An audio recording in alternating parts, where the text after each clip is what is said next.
하박국서 1장을 함께 읽어보니 하박국의 예언이 어떻게 여러분 들리세요? 하나님을 향해서 좀 대드는 것 같지 않습니까?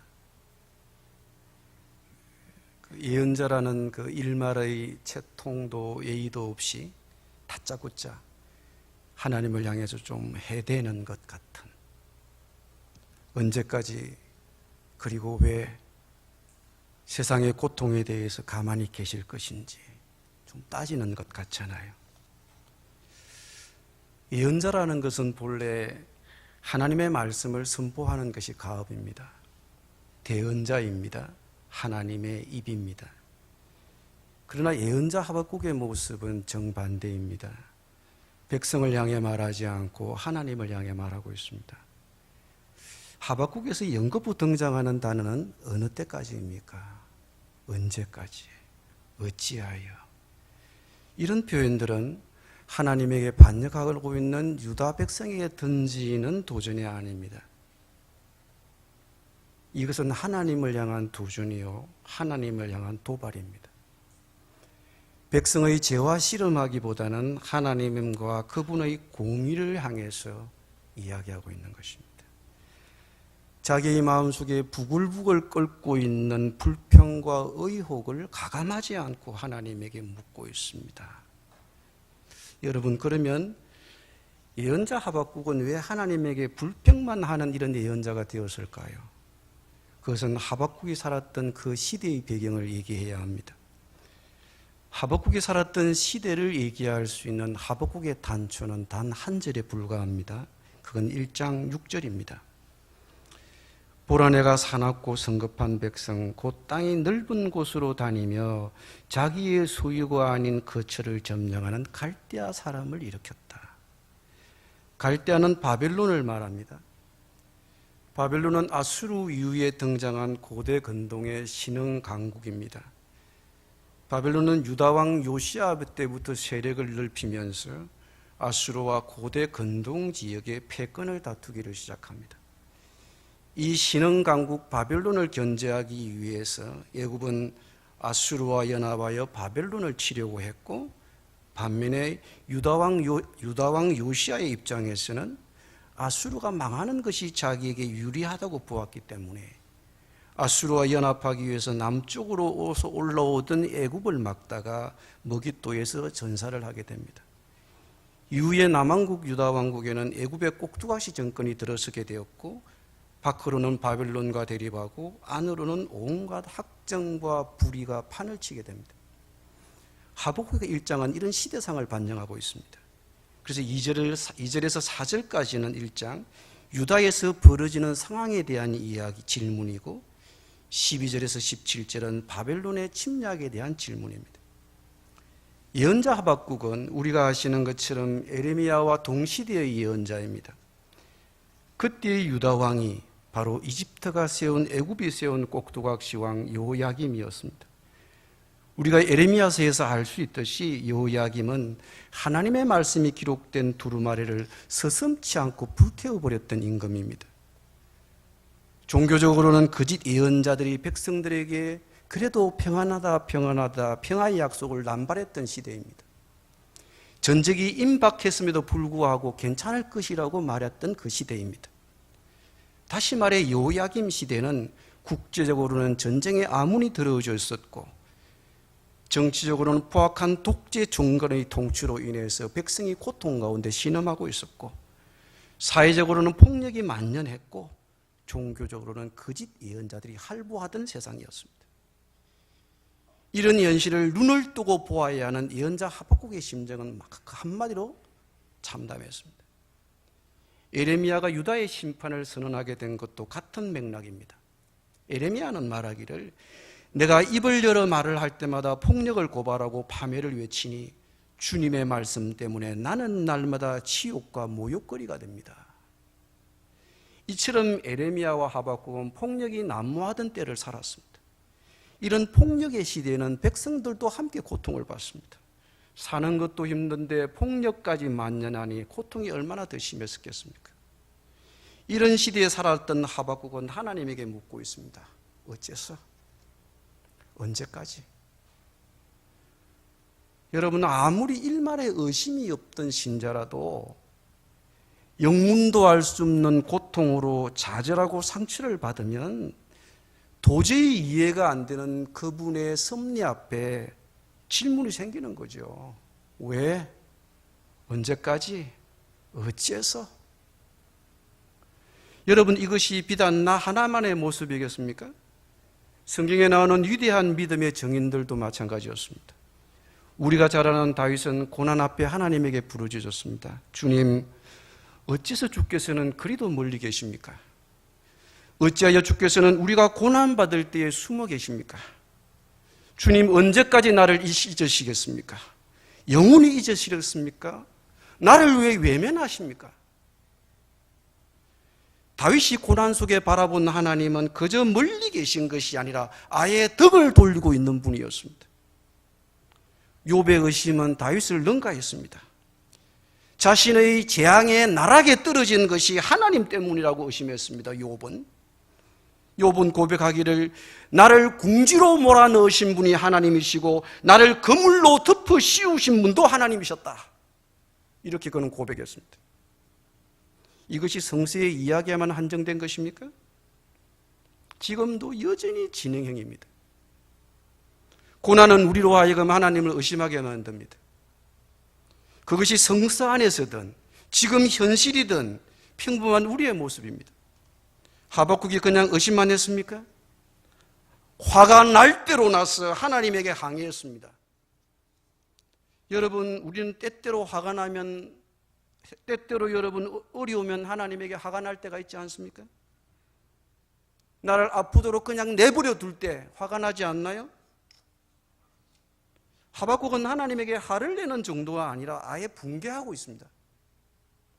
왜 하박국이 하나님에게 붕괴했습니까? 포악하고 불의한 세상을 바라보는 자기 조국을 바라보고 있는 하박국이 주님, 악을 그대로 보시기만 할 거예요? 주님, 언제까지 그러실 겁니까?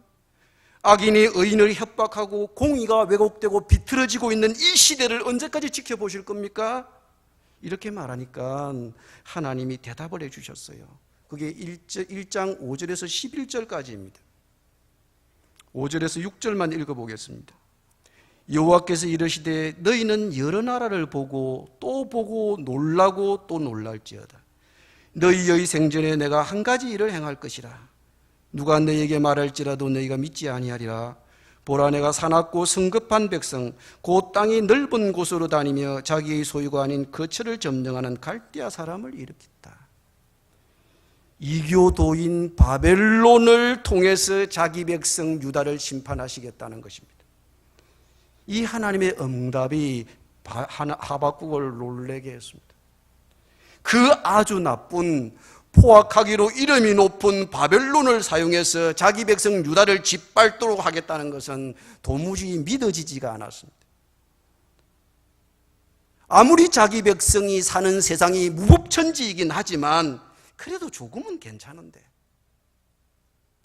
그 자기보다 아주 질이 나쁜 포악한 바벨론을 사용해서 자기 백성을 짓밟도록 하겠다? 하박국은 아연실색했습니다. 자기 백성이 질이 나빠서, 자기 백성이 포악해서 고발하긴 했지만 자기 백성보다 더 지독한 놈을 자행하는 바벨론을 끌어들여 자기 백성을 심판하시겠다는 것이 그냥 하박국을 놀라 자빠지게 한 겁니다. 더더욱 믿기지 않는 것은 그 모든 것을 하나님이 계획하셨다는 것입니다. 하박국은 하나님이 덜 악한 사람을 심판하기 위해서 더 악한 사람을 쓰신다는 것이 믿어지지 않았습니다. 그것이 과연 하나님의 본성에 부합하는 것인지, 어떻게 더 악한 사람이 더 선한 사람을 심판하기 위한 하나님의 수단이 될 수 있는지, 그게 당혹스러웠습니다. 이 당혹스러운 감정은 1장 13절에 고스란히 들어있습니다. 제가 공동 번역으로 읽어보지요.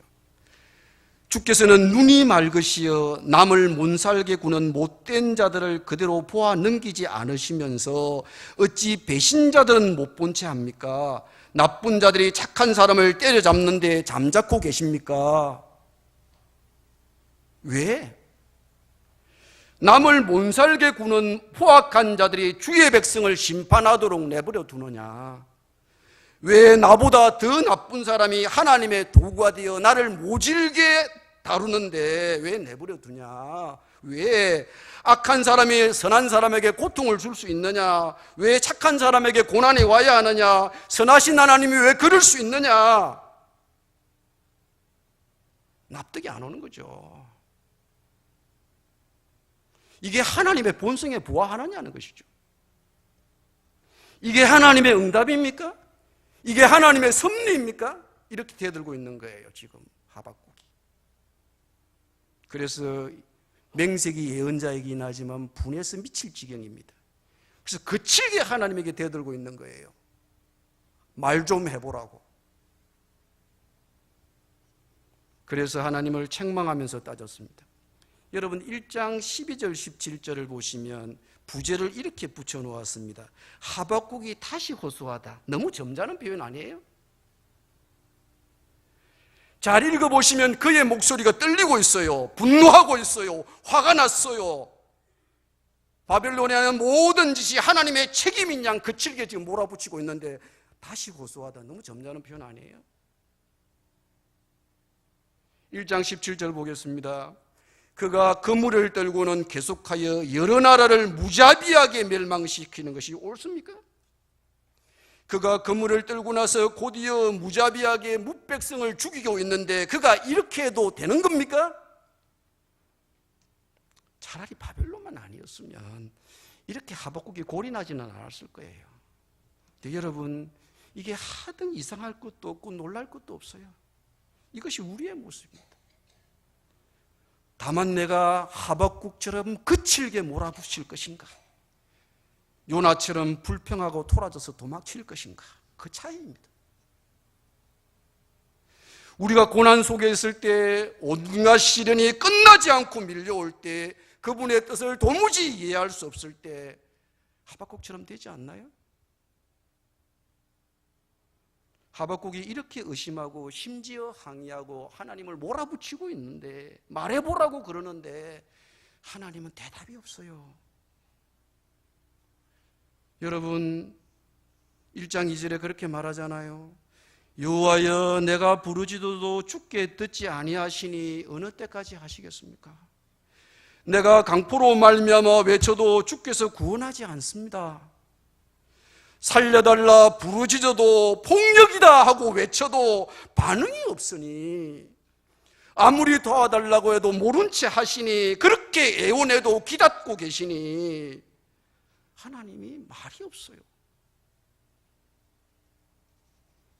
C.S. 루이스가 지은 헤아려 본 슬픔이라고 하는 책에 보면 사랑하는 아내를 사별한 루이스가 아내에 대한 사무친 그리움으로 아내를 데려간 하나님에게 성난 목소리로 따졌습니다. 왜 이 상황에서 말이 없느냐? 그 책에 나오는 한 구절입니다.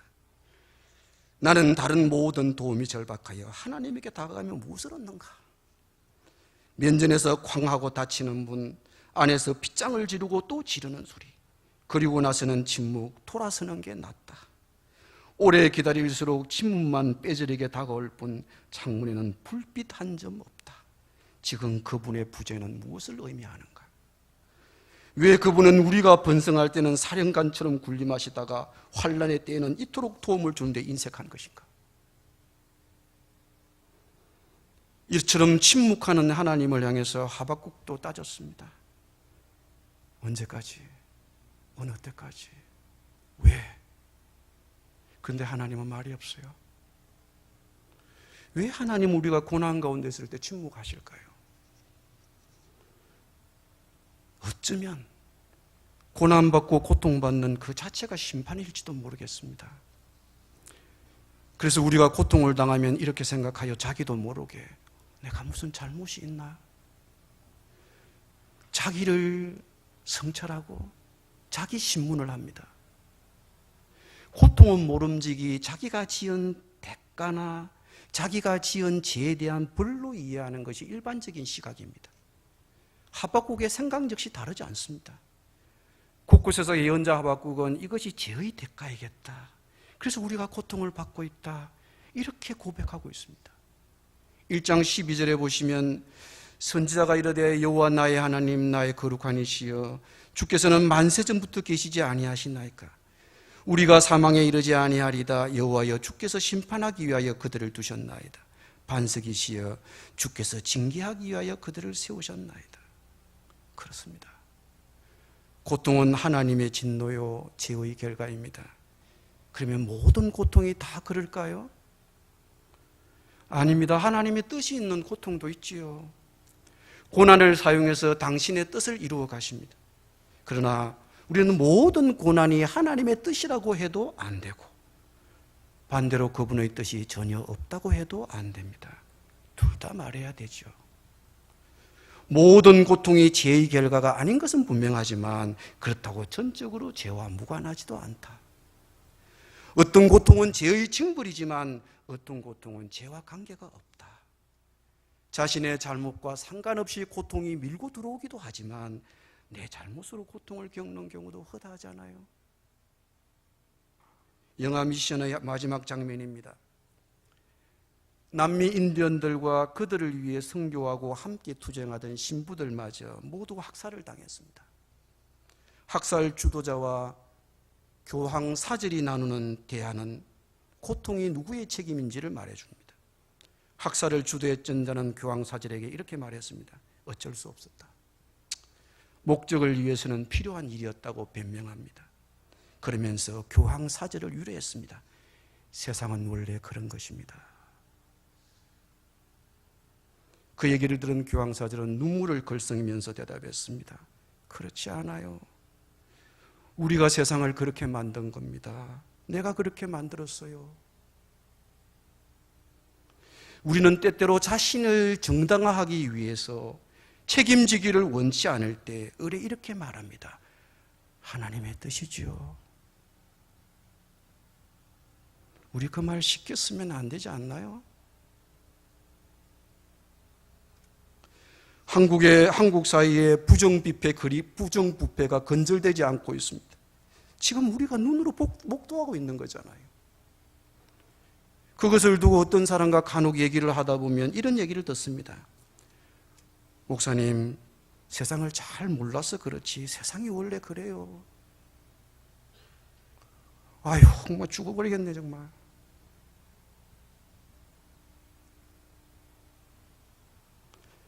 왜 세상이 변하지 않을까요? 내가 변하지 않았기 때문입니다. 내 탓이에요. 왜 계속 고통을 받아야 합니까? 왜 하나님이 대답을 안 하시죠? 나 때문일지 모릅니다. 왜 세상이 이 모양이 됐는지, 우리가 하나님에게 항의를 하지만 나도 그런 세상에 일말의 책임은 없는지 돌아봐야 되지 않겠습니까? 내 탓입니다. 여러분, 그럼 우리가 고난받는 그 시간에 하나님은 어디 계실까요? 우리가 잘 아는 모래 위 발자국이라는 시가 있죠. 모래 위에 두 발자국이 나란히 있습니다. 예수님과 우리의 발자국입니다. 근데 군데군데 발자국이 하나만 있는 것이 보입니다. 그때가 우리가 가장 힘들었고 가장 주님을 필요로 했던 때였습니다. 우리는 묻습니다. 주님, 언제나 나와 동행하시던 주님께서 왜 가장 어려울 때는 홀로 있게 하셨습니까? 잠깐의 침묵과 함께 주님이 말씀합니다. 나는 너를 사랑한다. 나는 너를 결코 떠난 적이 없다. 너가 고통하고 좌절 가운데 있을 때 모래 위에 그 한 발자국은 내 발자국이다. 내가 너를 안고 갔기 때문에 나의 발자국이다. 하나님은 고난받는 자와 함께 있습니다. 아니, 그 시간에 하나님도 고통을 받습니다. 예레미야 31장 20절에 보면 우리가 고난받는 그 시간에 하나님과 함께 고통받았다는 것을 알 수 있습니다. 에브라임은 나의 사랑하는 아들, 기뻐하는 자식이 아니냐. 내가 그를 책망하여 말할 때마다 깊이 생각하노라. 그러므로 그를 위하여 내 창자가 들끓으니 내가 반드시 그를 불쌍히 여기리라. 여호와의 말씀이라. 공동번역으로 다시 한번 읽어볼까요? 오냐, 에브라임은 내 아들이다. 눈에 넣어도 아프지 않는 나의 귀염둥이다. 책망하면서도 나는 한 번도 잊은 일이 없었다. 가엾은 생각에 내 마음은 아프기만 하였다. 내가 진정으로 하는 말이다. 때로 하나님은 우리의 아픈 현실에 입 막고 기 닿은 하나님으로 비칠 때가 있습니다. 그러나 하나님도 우리가 고통할 때 그 고통 가운데 계셨고 함께 우셨습니다. 함께 아파하셨습니다. 포악한 자들이 주의 백성을 심판하도록 내버려 두시는 하나님의 처사가 못마땅해서 악한 사람이 착한 사람의 고통을 줄 수 있는 것이 이해가 되지 않았어. 그렇지만 우리가 경험적으로 깨닫는 것이 하나 있습니다. 고난을 통과하면서 우리가 깨닫는 것, 사랑하는 만큼 고난을 주신다. 히브리서 저자는 이렇게 말했습니다. 여러분이 받는 고난을 아버지의 훈계로 알고 견디십시오. 하나님께서는 아버지가 자기 아들에게 벌 주듯이 여러분을 대하시는 것입니다. 아들을 훈계하지 않는 아버지는 어디에도 없습니다. 아들이면 훈계를 받게 마련입니다. 만일 여러분에게 아무 훈계가 없다면 여러분은 사생자요 참 아들이 아닙니다. 여러분, 그런 고난이 올 때 그리스도인은 어떻게 반응해야 하겠습니까? 예언자 하박국은 어떻게 반응했습니까? 2장입니다. 2장 1절에서 3절까지 보겠습니다. 내가 내 파수하는 곳에 서며 성루에 서리라.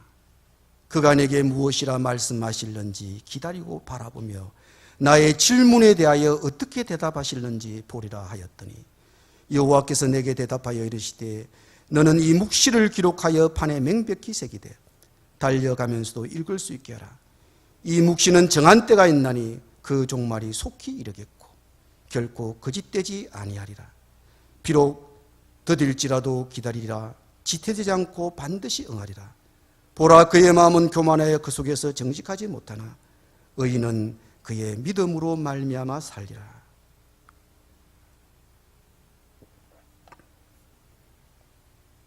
의인은 그의 믿음으로 말미암아 살리라.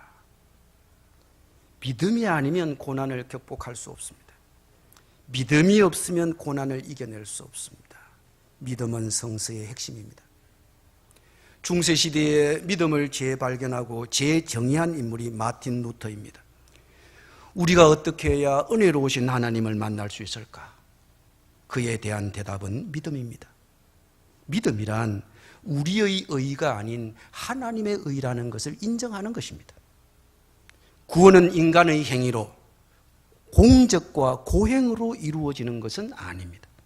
십자가에서 하나님이 구원의 전제 조건을 다 충족시켜 주셨습니다. 그래서 구원은 하나님의 은혜요, 하나님의 선물입니다. 그러나 오늘 하박국 2장 4절에서 말하는 오직 의인은 믿음으로 살리라고 말할 때 이 믿음은 루트가 깨닫게 된 믿음과는 강조점이 다릅니다.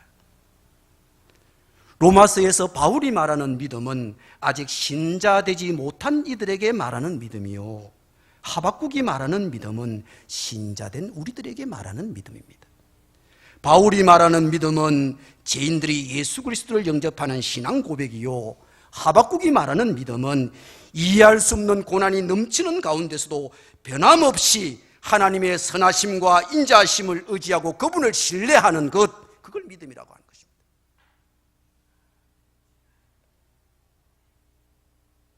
영국의 가스펠 가수 중에 제가 좋아하는 브라이언 덕슨이라고 하는 분이 있습니다. 브라이언 덕슨은 6자녀의 아버지입니다. 근데 그 6아이의 절반이 유전질환 발달장애로 태어났습니다. 브라이언 덕슨은 6자녀 중에 막내만이라도 유전질환 장애가 아니길 바랐습니다. 그렇지만 결국에 막내도 역시 유전질환 장애라는 진단을 받았습니다. 그가 쓴 곡 중에 Your Faithfulness라고 하는 주님의 신실하심이란 곡이 있습니다. 가사 제목이 이렇습니다. 오늘은 무슨 일이 있을지 알 수 없네. 실망스러운 일만 터질지 내가 바라던 일로 가득할지 내일은 또 어떨지 알 수 없지만 여전히 난 주님의 신실하심만 의지하네. 저 구름이 비를 몰고 올지 알 수 없네. 축복이 내릴지 고통이 임할지 미래를 전혀 알 수 없지만 여전히 난 주님의 신실하심만 의지하네. 어떤 상황에 놓일지라도 어떤 상황에 있을지라도 하나님의 선하심과 하나님의 자비하심을 의지하겠다는 것, 내가 마음을 바꾸지 않겠다는 것, 그것이 하박국이 말하는 믿음입니다. 오직 의인은 믿음으로 말미암아 살리라. 그러면 하박국이 말하는 믿음의 내용은 구체적으로 무엇입니까? 하박국이 말하는 믿음은 기다림입니다. 믿음은 기다리는 것이죠. 고난의 터널의 끝이 보이진 않지만 언제 끝날는지 알 수 없지만 하박국도 마음이 급해요. 빨리 그날이 왔으면 좋겠다. 그래서 그는 성루로 올라갑니다. 성루로. 그런데 2장 3절에 하나님 말합니다. 기다려라. 2장 3절입니다. 이 묵시는 정하는 때가 있나니 그 종말이 속히 이르겠고 결코 거짓되지 아니하리라. 비록 더딜지라도 기다리라. 지체되지 않고 반드시 응하리라. 기다려야 합니다. 근데 기다리는 게 힘들지 않아요? 평상시에도 기다리는 것이 힘들되 고난의 시기에는 얼마나 더 힘들어요. 너무 힘드니까 하박국이 하나님에게 물었어요. 언제까지 기다려야 되죠? 여러분, 사실 힘들 때는 그냥 어찌됐건 빨리 끝나길 바랍니다. 답은 안 들어도 좋으니까 속히 이 고난이 그만 지나갔으면 좋겠어요. 근데 믿음은 하나님의 때를 기다리는 것입니다. 하나님은 당신의 때에 당신의 방법으로 일하실 것입니다. 그것을 신뢰하고 기다리는 것이 믿음입니다. 정한 때가 있습니다. 하나님이 옳다고 생각하는 그 때가 있습니다. 하박국이 말하는 믿음의 내용은 무엇입니까? 기다림입니다. 둘째는 묵시입니다. 하박국은 하나님의 대답을 지켜보겠다고 그랬습니다. 그런 하박국에게 하나님이 묵시를 주셨어요. 2장 2절입니다. 여호와께서 내게 대답하여 이르시되 너는 이 묵시를 기록하여 판에 명백히 새기되 달려가면서도 읽을 수 있게 하라. 이 묵시가, 하나님이 주신 묵시가 대답을 기다린 하박국에게 준 바로 그 하나님의 대답이에요. 그 하나님의 대답이 그럼 어디에 있습니까? 문맥으로 보면 2장 4절 이후부터 계속 나오는 2장 마지막 절까지가 하나님의 대답이자 하나님의 묵시예요. 그 내용을 한마디로 말하면 바벨론을 심판하겠다라는 것이 하나님의 대답입니다.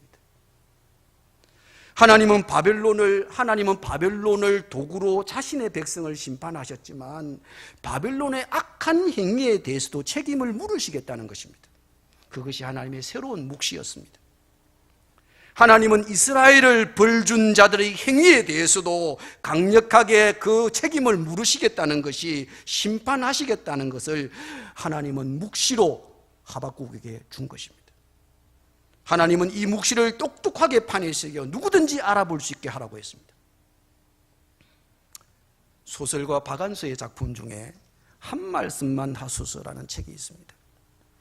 소설가 박완서는 생때 같은 아들을 잃고 슬픔과 상실의 세월을 보낸 적이 있습니다. 그것을 일기에 남겼습니다. 그 일기에는 수시로 치받치는 통곡의 눈물이 흥건합니다.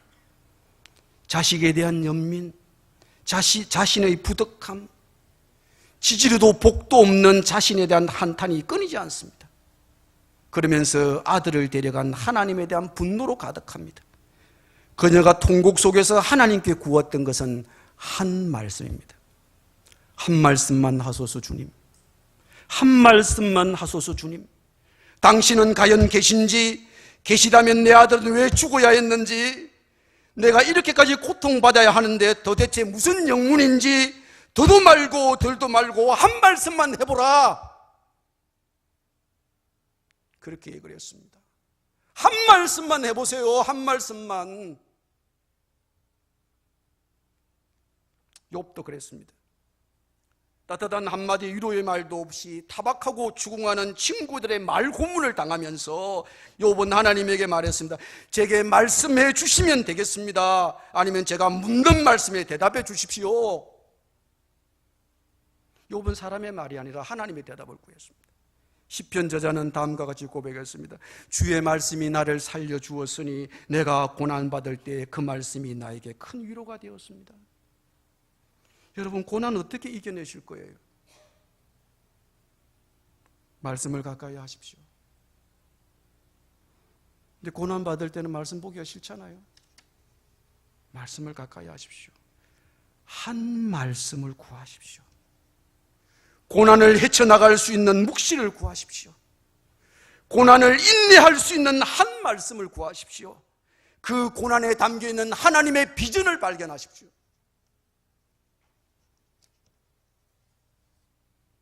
하박국이 말하는 믿음은 인내입니다. 하박국이 사용한 믿음이라는 것은 신실함입니다. 어떤 상황에서도 하나님을 향한 내 마음을 바꾸지 않는 것, 그것이 믿음입니다. 히브리서 저자는 이렇게 말합니다. 나의 의인은 믿음으로 말미암아 살 것이라. 그가 뒤로 물러서면 나의 마음이 기뻐하지 않을 것이다. 믿음은 뒤로 물러나지 않는 것입니다. 인내하되 소망을 갖고 인내해야 합니다. 욥은 인내하여 해피엔딩으로 고난의 마침표를 찍었습니다. 그리스도는 고난을 배워서 온전해지셨고 우리의 영혼을 건지셨습니다. 바울은 우리가 고난 중에도 즐거워할 수 있는 이유를 이렇게 말했습니다. 이뿐 아니라 우리가 환난을 당하더라도 즐거워합니다. 그것은 환난은 인내를 낳고 또 인내는 연단된 인품을 낳고 연단된 인품을 소망을 낳는 것임을 알기 때문입니다. 소망 때문에 우리는 인내합니다. 그냥 이를 악물고 버텨내는 것은 기독교 신앙이 말하는 인내가 아닙니다. 성경이 말하는 인내는 견디기 어려운 상황에서도 하나님을 신실하심을 기대하면서 계속해서 버티는 거예요. 이 힘든 시기가 무사히 지나가기만을 바라면서 무작정 참는 것이 아니고 주님이 함께 하시고 종래는 승리하신다는 확신을 갖고 참는 거죠. 고난은 지나갑니다. 하나님의 의가 승리합니다. 하나님의 정한 때를 신뢰하고 기다리시기 바랍니다. 그때가 오기까지 잘 버티십시오. 그 고난 중에서도 하나님의 선하심과 인자하심을 신뢰하시기 바랍니다. 마음을 바꾸지 마세요. 마음을 변치 마세요. 그게 믿음입니다. 오직 의인은 믿음으로 말미암아 살리라. 의인은 믿음으로 고난을 이깁니다. 이 하나님이 주신 묵시, 하나님의 대답을 들은 하박국은 어떻게 반응했습니까? 3장 2절입니다.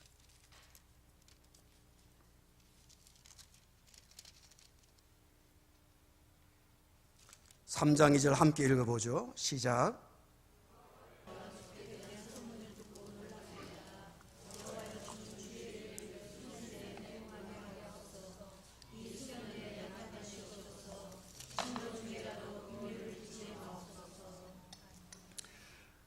하박국은 하나님의 하실 일에 대한 대답을 듣고 자신의 솔직한 감정을 이야기합니다. 주께 대한 소문, 주께서 하실 일을 보고 하나님, 제가 놀랐습니다. 악인이 잘 되는 현실이 놀랐고 하나님이 자기 백성보다 더 포악한 바벨론을 자기 백성의 심판의 도구로 쓰신다는 것도 당혹스러웠습니다. 하나님, 제가 놀랐습니다. 그러면서 하박국은 이렇게 간구합니다. 주여, 주의 일을 이 수년 내에 부응케 하옵소서. 자신의 백성들이 하나님의 예언처럼 바벨론의 심판을 받아 멸망하더라도 그 다음에 속히 회복시켜 달라는 것입니다. 기적을 바란 게 아니에요. 망하는 일이 없이 흥하기를 원한 게 아니에요.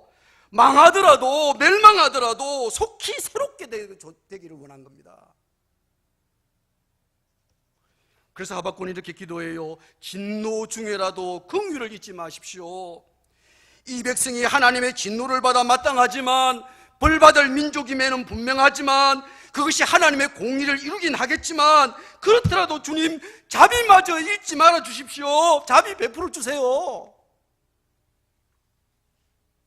하박국은 기적을 구하지 않았습니다. 바벨론의 심판을 비켜가게 해달라고 간청하지 않았습니다. 바벨론의 심판이 지나간 후에 이 백성을 새롭게 해달라고, 변화시켜달라고 간구했습니다. 이 민족적 고난을 통해 내 민족, 내 나라를 새롭게 해달라고 간구했습니다. 이것이 하박국이 구한 부흥이에요. 여러분 아시다시피 우리나라도 고난 가운데 있습니다. 우리가 무엇을 구해야 합니까? 아무 일 없이 지나가기를 바라십니까? 망하더라도, 멸망하더라도, 벌받더라도 하나님의 공의가 나타나는 것을 원하시겠습니까?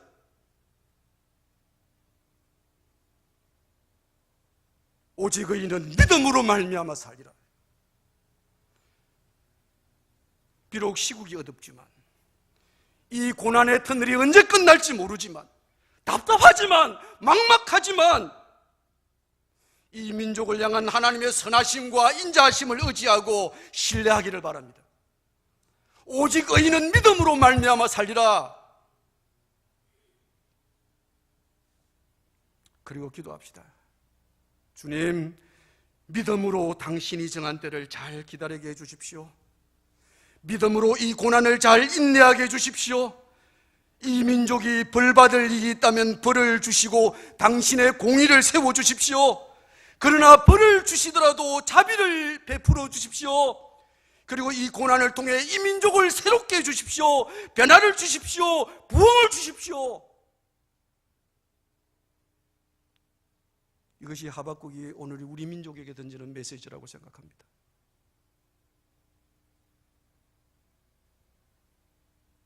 여러분 같이 함께 기도했으면 좋겠습니다.